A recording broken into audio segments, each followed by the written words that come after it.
जय जगन्नाथ पिला माने समस्त को मोर शुभ सकाळ। तो आज भिडियो रे आमे जानिबा कहार पिता किए।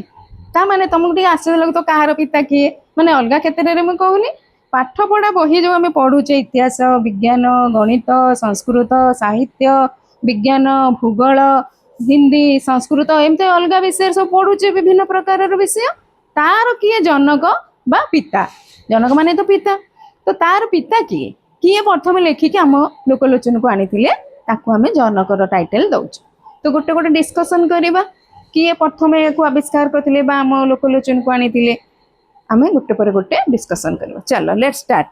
तो प्रथम टी है कौन इतिहास। तुम जानी इतिहास क्या कहुए ना अतीतर घटनावली को इतिहास कहुए। से इतिहास को किए आम पाखक आनी आज जब इतिहास बही न था आम कौन इतिहास विषय किसी जानी पारु थांते। तो इतिहास घटना इतिहास बही उदाहरण तेणु से इतिहास पिता हेले किए हेरोडोटस।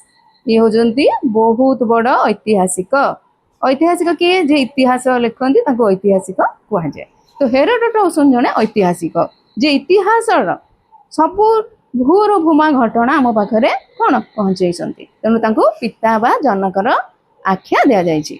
नंबर दुई रे अछंती किए पाणिनि। पाणिनि होउछंती संस्कृतर पिता। तुम जानी संस्कृत देव भाषा। तो देवी देवता माने जो भाषा यूज करती व्यवहार करती संस्कृत भाषा कहुए जार लेखक व जनक हेले पाणिनि जन विद्वान पंडित पाणिनि। नंबर थ्री हेले आर्किमिडीज। ये किए ना ये होउछंती गणितर पिता। आंको नाटा सब मन रखि पिला माने कहीं आज गणित विज्ञान आम बहुत किसी आवश्यक।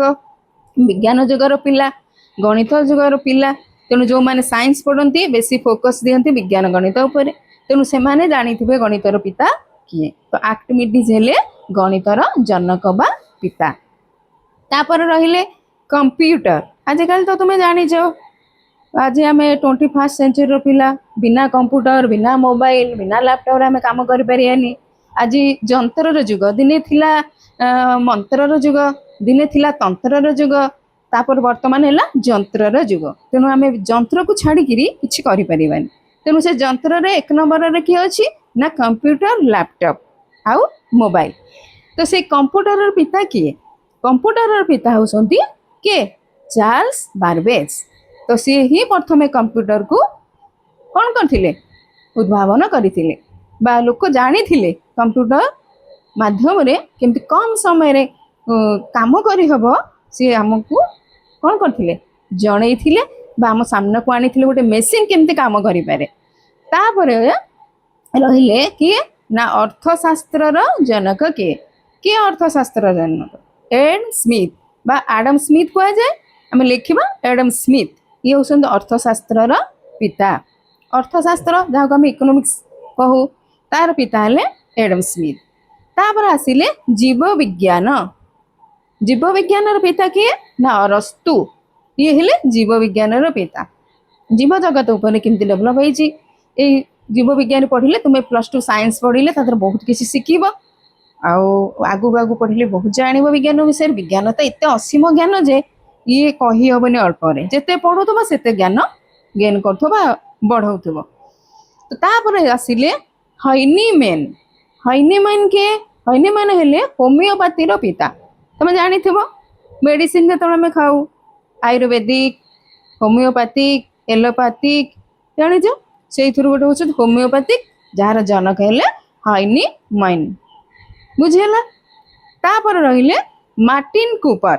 मार्टिन कूपर के ये बहुत चर्चित वैज्ञानिक मोबाइल पिता। मोबाइल जो प्रथम आसला फास्ट मोबाइल जो उद्भावन करागला मार्टिन कूपर ही आनी मोबाइल फास्ट मोबाइल तांकरी मोबाइल को देखी एवं विभिन्न प्रकार मोबाइल मार्केट में मिलूँ किंतु प्रथम मोबाइल टी मार्टिन कूपर उद्भावन करते नाटा को मन रखिब सबुर प्रथम जिनटा को मन रखा उचित कहीं तार ऊपर आम क्वेश्चन आसब। तापर अच्छे ज्यामितिर पिता। अच्छा आम तो गणित पढ़ुचे गणित पढ़े गणित दुईटा विभाग है गोटे है कौन अलजेब्रा आ गोटे है कौन ज्यामिति विभाग। से ज्यामितिर जनक हेले न्यूक्लिड तुम जानी नवम दशम जो तुम पढ़ अष्टम श्रेणी जाए तो टिके पढ़ुल नवम दशम पढ़ला बेलू गणितटा दीटा हो जाए गोटे है आलजेब्रा आर साइडटा रही जाए उपवाद्य त्रिकोणमिति परिमिति ए सब साइडटा रहे तो से ज्यामिति कुहाए चित्र विभिन्न प्रकार कर त्रिभुज चतुर्भुज वर्गक्षेत्र विभिन्न सब पढ़ी जानी तो से ज्यामितिर पिता हेले किए न्यूक्लिड नाटा मन रखिदेव ज्यामितिर पिता आउ हेले गणितर पिता दुटा मन रखिदेव बहुत क्वेश्चन आसे आर्किमिडीज आउ जड़े हेले न्यूक्लिड नाटा मन रखिदेव लास्ट हेले किए हिप्टारकस हिप्टारकस किए ना त्रिकोणमितिर पिता मुझे जस्ट कहूली त्रिकोणमिति नवम दशम त्रिकोणमिति तुम पढ़ी साइन कस थीटा सब पढ़ी sine theta cos theta tan theta cosec theta sec theta tan theta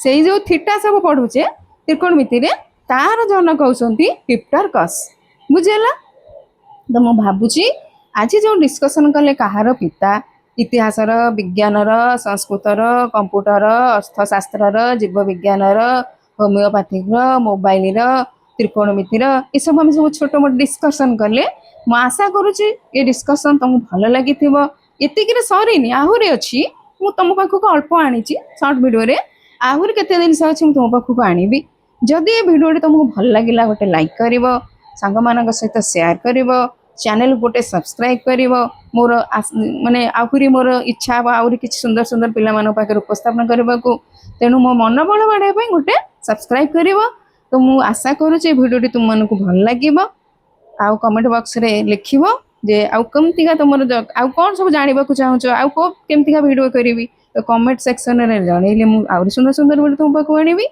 तो आज पे एतिकी समस्त को जय जगन्नाथ तो दिनटी आज भल रहू गुड डे रहुछि जय जगन्नाथ।